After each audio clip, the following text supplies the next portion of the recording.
Salut à tous, bienvenue dans The Programmatic Society, un programme qui vous propose d'entendre la voix de ceux qui font le marché du programmatique, en français dans le son, international dans le ton.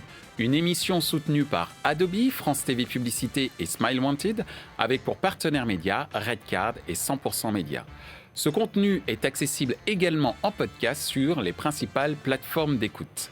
Cette semaine, notre thème est le suivant, RSE, la nouvelle performance publicitaire. Selon l'Association nationale des directeurs des ressources humaines, 53% des DRH prévoyaient de renforcer des actions de responsabilité sociale et environnementale en 2021. Véritable enjeu de société, la RSE est également devenue un levier de performance publicitaire pour les entreprises. S'appuyant sur des objectifs économiques, écologiques et sociaux, une entreprise se doit cependant de promouvoir des stratégies de RSE solides qui produisent des changements positifs, significatifs, réels et surtout mesurables si elle veut répondre aux attentes de ses clients. Afin de mieux comprendre comment intégrer les initiatives RSE d'une entreprise dans une stratégie marketing, nous demanderons à nos invités quels sont les enjeux auxquels ces entreprises devront faire face en entreprenant une démarche RSE. Les initiatives entreprises par les marques sont-elles à la hauteur du marché? Et est-ce qu'ils pensent que le duo RSE performance publicitaire peut être viable sur le long terme? Pour en discuter, Virginie Sapet de France TV Publicité, Nicolas Dudkowski de The Banner, Inès Rekiek de You Love Words.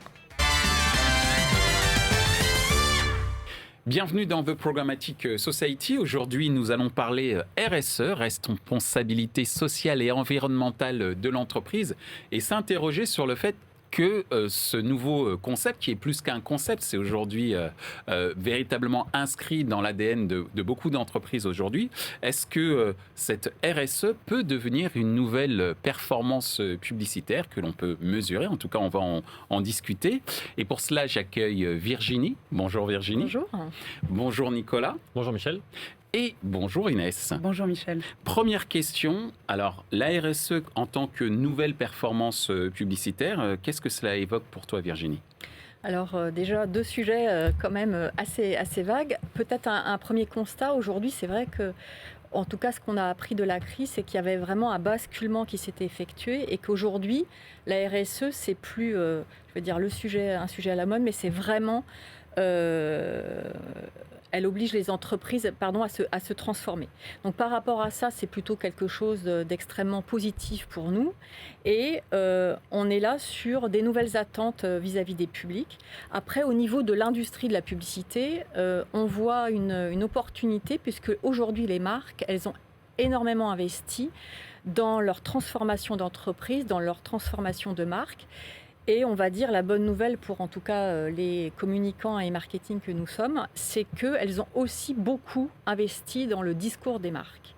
Alors ce nouveau discours, il est aussi beaucoup porté par la création, évidemment. On voit aussi beaucoup de mouvements là-dessus qui sont extrêmement novateurs par rapport à ça et qui donnent des nouveaux codes créatifs et notamment qui mettent en avant la diversité, l'inclusivité et qui finalement donnent une meilleure représentation du monde tel qu'il est avec, en tout cas, nous, c'est notre conviction, une voie de progrès par rapport à ça. Alors, notre première performance publicitaire, pour nous, c'est tout à fait déjà d'accompagner, en tout cas, cette transformation des entreprises et faire en sorte que nous, en tant que régie de service public, avec nos environnements publicitaires, on puisse valoriser les marques et leur apporter, en fait, du coup, du contenu enrichi par rapport à ça. Voilà, ça, c'est notre première dimension, en tout cas, de la performance publicitaire. Merci Virginie. Nicolas, à l'instant, Virginie nous parlait de transformation des marques, mais également transformation du discours des marques. De ton point de vue, la responsabilité sociale et environnementale des entreprises comme nouvelle performance publicitaire, qu'est-ce que cela évoque pour toi ? Sur le sujet de la transformation que je trouve très intéressant, il faut aussi prendre en compte le fait que nous, agence, parce que nous sommes une agence de communication, pour pouvoir bien accompagner nos annonceurs et donc pour pouvoir bien accompagner les marques, on est aussi partie prenante et on doit aussi se transformer. Donc notre démarche RSE a été aussi en interne. Donc on a travaillé sur cette démarche RSE, on est allé chercher une norme, la norme ISO 20121, qui est une norme qui est tout à fait en phase avec notre métier et l'évolution de notre métier. qui est une norme qui est basée sur l'évolution et sur le progrès. C'est-à-dire qu'on part d'un instant zéro et puis on doit progresser chaque année. Et ça, c'est un élément important parce qu'on peut difficilement se mettre à la place de son client et l'accompagner sur sa performance publicitaire si nous-mêmes, on n'est pas intégré dans le dispositif. Et puis au-delà de ça, c'est juste une démarche citoyenne normale. On est tous concernés par cette histoire et cette problématique de RSE. Après, sur la notion de performance, oui, elle fait partie intégrante de la RSE. La RSE, vous le savez, ça repose sur 3 points clés qui sont la responsabilité environnementale, la responsabilité sociale et la responsabilité économique. Donc, le fait de vouloir se transformer, mais dans cette transformation, d'avoir une véritable efficacité économique, c'est un élément fort et c'est un élément important. Donc, les deux sont forcément liés et on ne peut pas l'éviter. Il n'y aura pas de transformation écologique, il n'y aura pas de transformation de notre monde s'il n'y a pas une réalité économique derrière. Donc aujourd'hui, les deux sont liés et on fait en sorte effectivement de pouvoir les joindre et de pouvoir bien y répondre.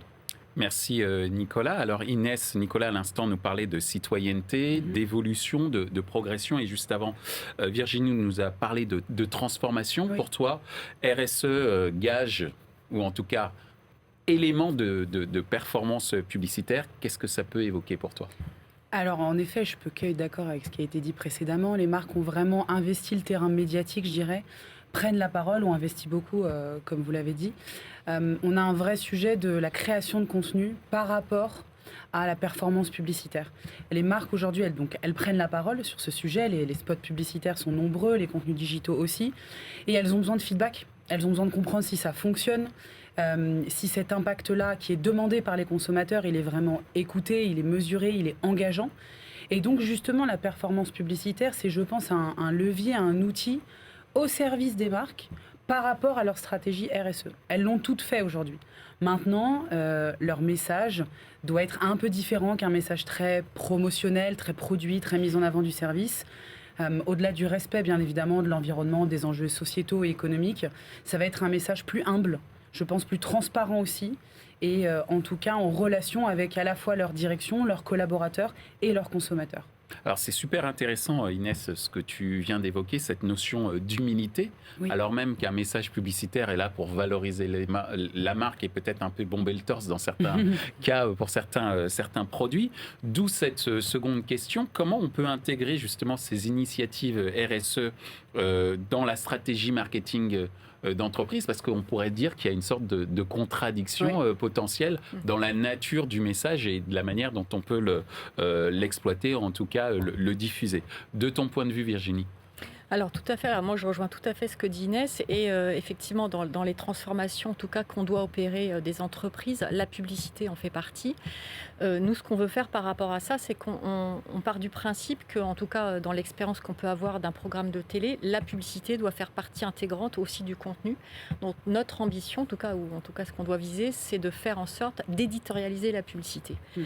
Pour l'éditorialiser, on voit bien qu'effectivement les marques investissent énormément sur le contenu pour le rendre plus pertinent, pour le rendre plus sensible à ce qu'on vit dans notre époque. Et donc la raison pour laquelle, ce qu'on peut on peut mettre en œuvre, c'est en fait ce qui fait la nature même des entreprises et donc au travers du message publicitaire. Alors comment on peut le faire ?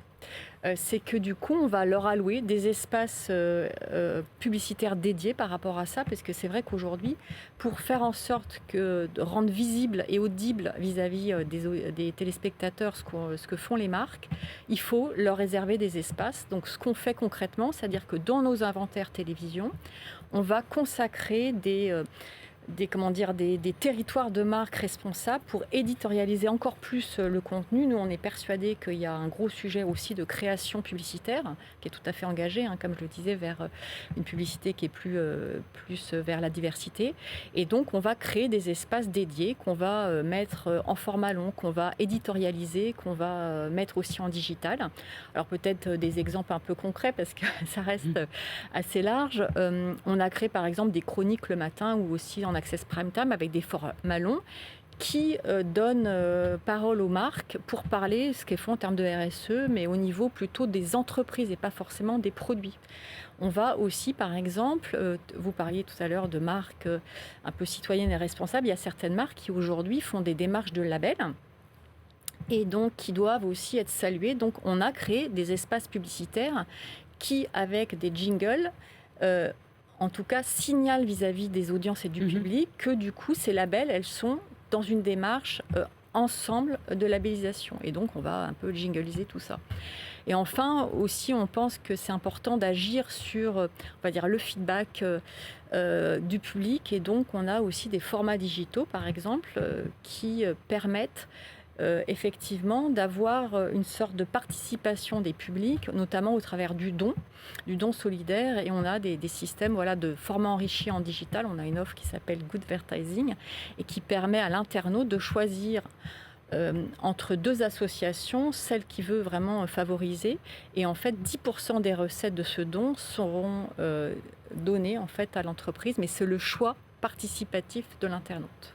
Merci Virginie. Alors on vient de voir à l'instant comment les éditeurs comme France Télévisions, à travers la régie France Télévisions Publicité, pouvaient aider justement les marques à intégrer une démarche RSE dans leur stratégie marketing en dédiant des espaces, en aidant, j'imagine, aussi à éditorialiser leur message et puis aussi en suscitant l'engagement de l'audience.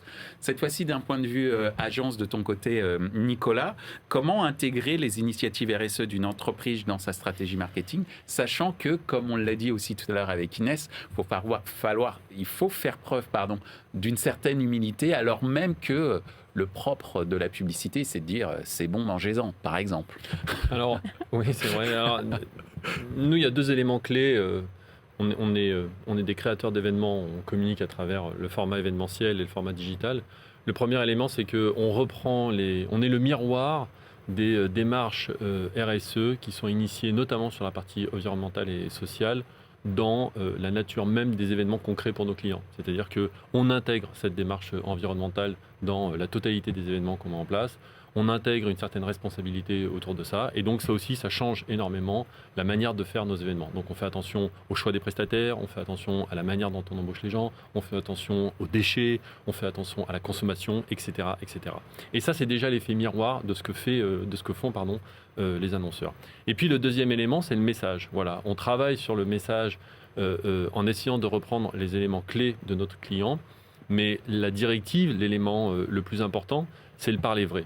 Il faut absolument éviter le greenwashing, il faut absolument éviter de dire des choses qui ne sont pas vraies, il faut rester à sa place et il faut bien comprendre qu'aujourd'hui, aucun annonceur ni aucune agence n'est vraiment 100% complètement éco-responsable et donc nous sommes tous dans une phase de progression et il faut accepter ça. Il faut accepter du fait qu'on part d'un endroit, mais ce que les clients vont mesurer, ce que les consommateurs finaux vont mesurer, c'est notre évolution et notre capacité à faire de mieux en mieux. C'est ça qui est important et c'est là-dessus qu'on les accompagne.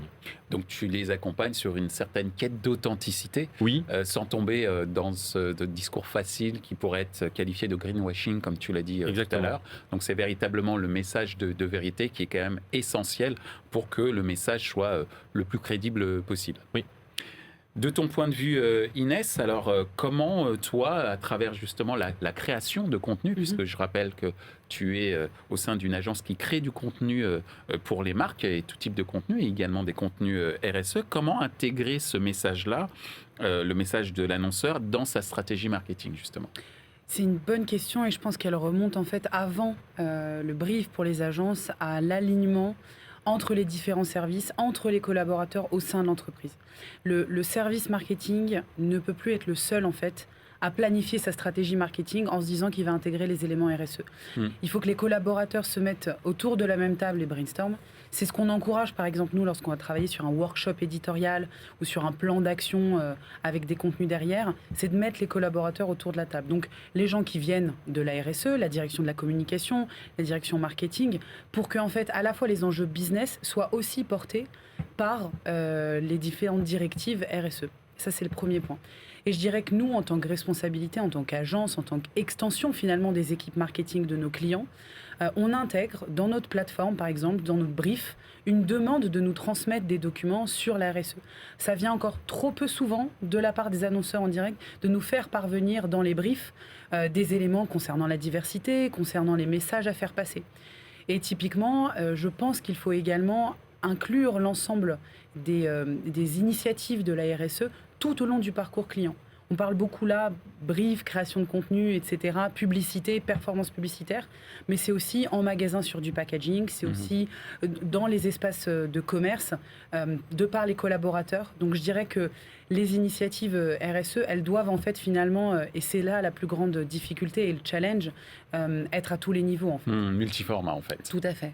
Merci Inès. Alors justement, on parlait tout à l'heure, je reprends cette dichotomie entre la dimension c'est nous les meilleurs et les plus forts et cette dimension où on doit faire preuve d'un certain type d'humilité. Et justement, d'où cette question, les annonceurs, ils en attendent quoi de l'intégration de ce message RSE, en tout cas de ce concept RSE dans leur stratégie marketing? Ils attendent quoi derrière en fait, Virginie? Alors, ils attendent effectivement le feedback, ça c'est sûr. Mais le feedback, il n'est pas suffisant parce que malgré tout, on voit bien, c'est des énormes investissements qui sont faits au niveau des transformations, au niveau de l'entreprise, au niveau du discours des marques. Et au-delà de ça, donc justement, ils attendent de pouvoir mesurer ce retour malgré tout sur investissement. Alors, on parle de performance publicitaire, c'est peut-être pas forcément les mêmes indicateurs qu'on va mesurer, parce qu'on voit bien que ça touche à la fois l'entreprise, les marques et les produits. Nous, à notre niveau, on va être assez humble, parce que je suis assez aussi d'accord sur le fait qu'on a tous dans nos métiers une marge de progression. Par contre, nous, dans notre démarche et dans notre proposition, ce qu'on fait, c'est qu'on se dit qu'on doit être aussi un territoire et un laboratoire pour permettre justement cette marche d'amélioration. On part du principe qu'on est sur un nouveau cycle, on est sur une transition qui s'offre à nous et peut-être que ce qu'on a fait depuis une trentaine d'années ne fonctionne. Enfin, en tout cas, les recettes ne sont pas les mêmes. Et pour faire ça, nous, on a c'est pas une méthode, mais en tout cas, on y va de manière assez pragmatique. Ça veut dire que toutes les actions qu'on va pouvoir faire de nos clients au niveau des RSE, donc sur notre terrain de jeu, qui est évidemment la pub, la télévision digitale, brand content, à notre niveau à nous, on va la mesurer, la traquer. Donc, j'appelle ça la voie de retour des publics. Et on va avoir une stratégie totalement de livre ouvert, c'est-à-dire que tout ce qu'on va pouvoir faire, on va publier nos résultats, on va le partager avec nos clients pour évidemment en faire profiter les marques. Et après, la deuxième chose qu'on fait pour nous qui est importante, c'est que le feedback et la voie de retour, c'est aussi donc le bénéfice évidemment pour les marques, mais surtout aussi nous, enfin en tout cas surtout quand on est une régie de service public, le feedback vis-à-vis des publics. Donc en fait, c'est ce double regard. C'est la performance publicitaire qu'on va pouvoir donner aux marques, mais aussi on regarde comment les publics apprécient cette nouvelle façon de contextualiser la publicité.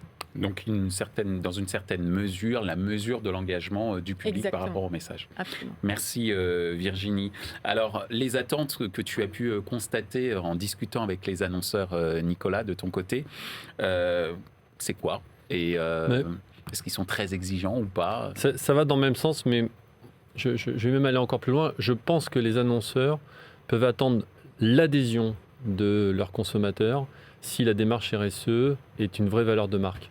Il y a des marques aujourd'hui qui sont nées de ça, il y a des marques aujourd'hui qui vivent de ça. Je ne vais pas les citer là, mais tu peux. Patagonia, par exemple, est une marque qui est née de ça parce que son fondateur y croit véritablement. Et on voit bien que la nouvelle génération de consommateurs achète aussi pour montrer, mais pour montrer son adhésion, pour montrer aussi ce en quoi elle croit. Et donc, si la démarche RSE de l'annonceur, quel qu'il soit, est vraie et forte et sincère, à ce moment-là, ils peuvent attendre de leur consommateur final une véritable adhésion. Et c'est ça vers lequel il faut aller, parce qu'effectivement, c'est ça qui permettra la transformation de la société, la transformation des industries, et donc la transformation de ce que attendent les consommateurs qui sont aussi des citoyens.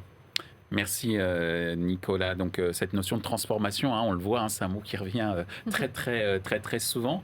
Et encore heureux que certaines marques soient prêtes à se transformer. Tu parlais de Patagonia, et moi sans le savoir, je parle d'une expérience personnelle. Pour moi, dans les années 80, Nike faisait de la RSE sans le savoir, en faisant de l'inclusivité avec un seul slogan qui était « Just do it ».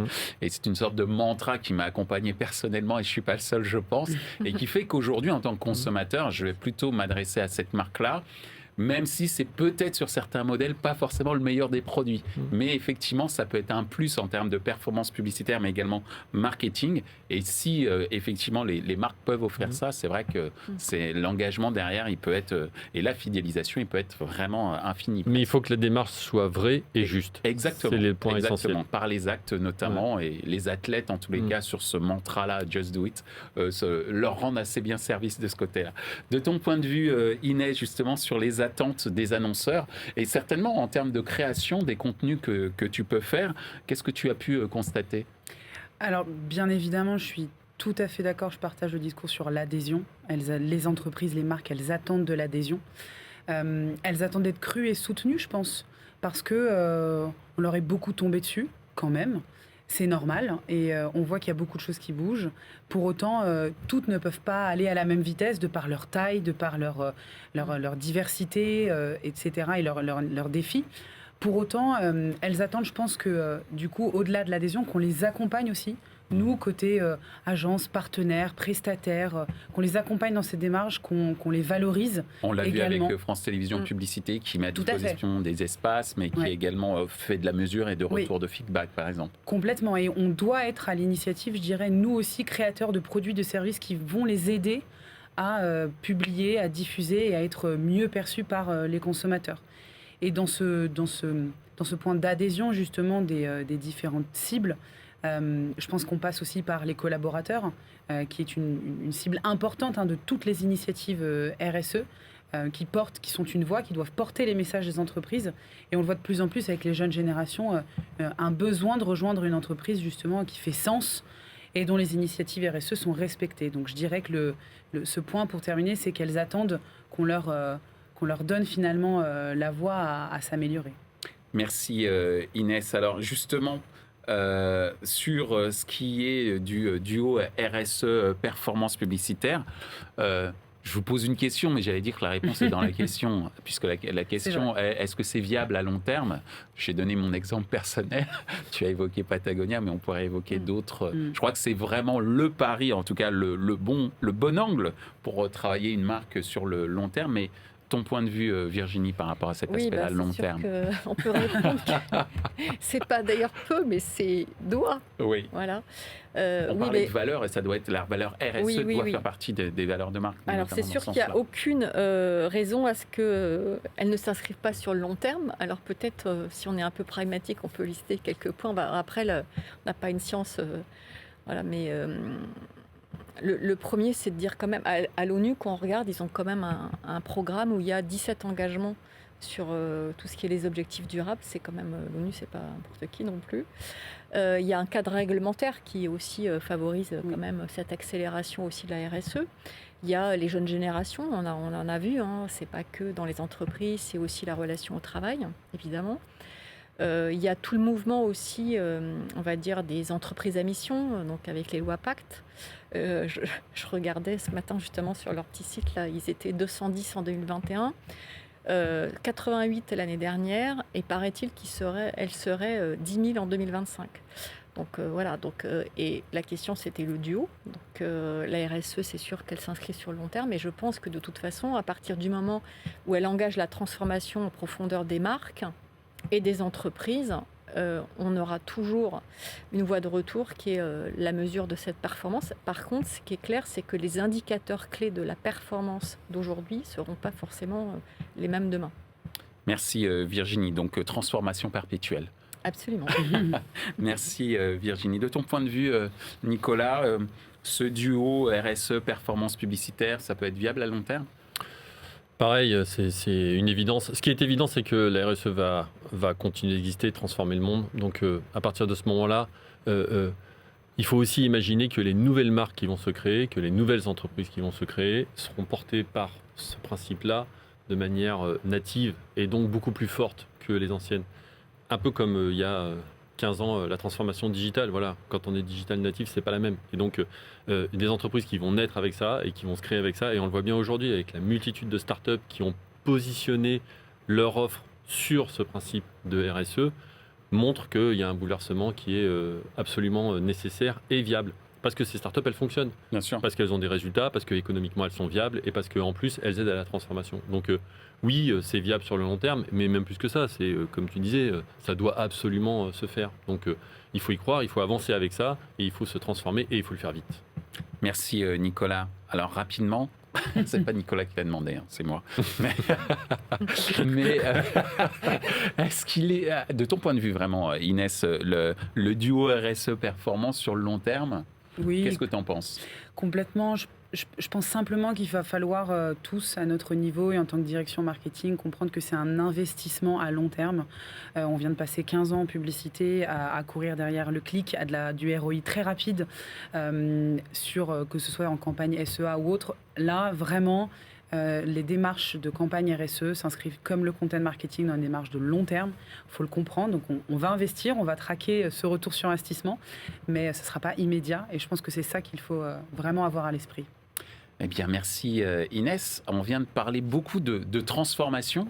Et il se trouve que The Programmatic Society aussi se transforme, puisqu'on a une nouvelle rubrique. Cette rubrique, c'est la question 100% média.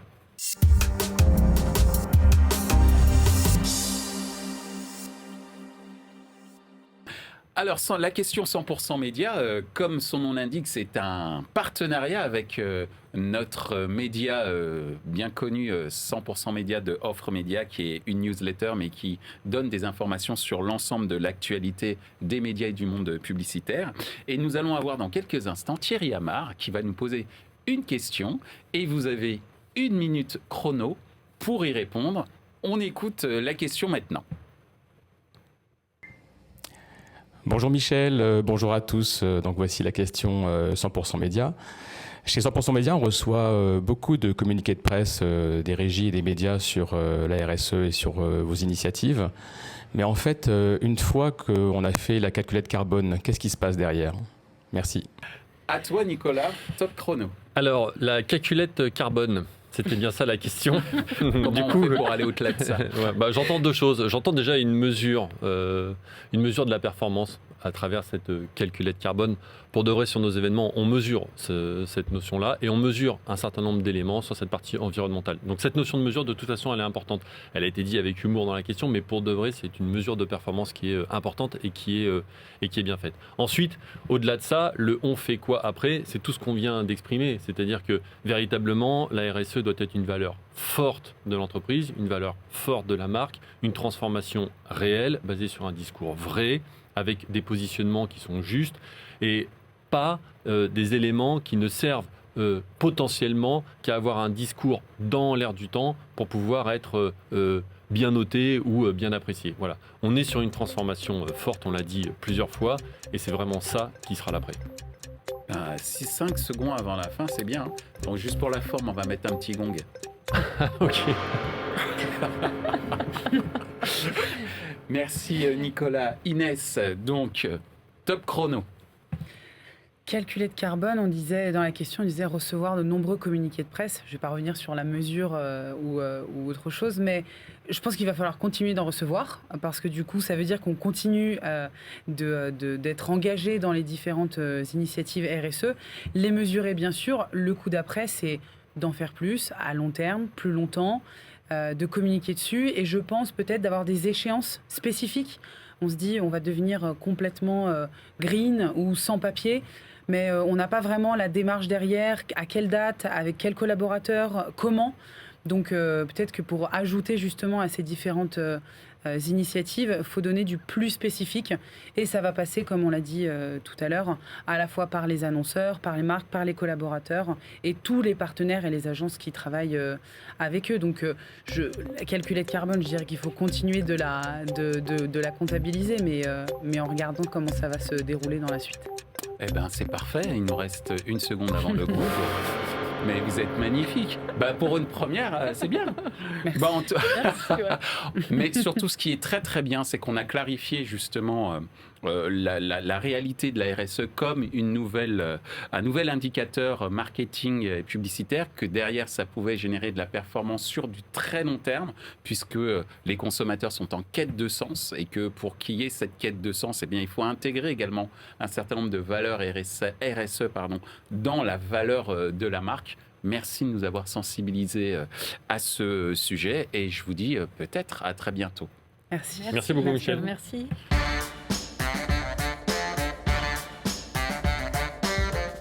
Ainsi s'achève ce débat autour de la RSE en tant que nouveau levier de performance publicitaire. Ce contenu est accessible en podcast sur les principales plateformes d'écoute. Merci à Adobe, France TV Publicité et Smile Wanted pour leur soutien. Merci à notre partenaire média Redcard et à notre partenaire média 100% Média. Merci également à l'ensemble des équipes d'Altis Média pour la réalisation de ce programme. Post-production, traduction et sous-titrage par Uptown.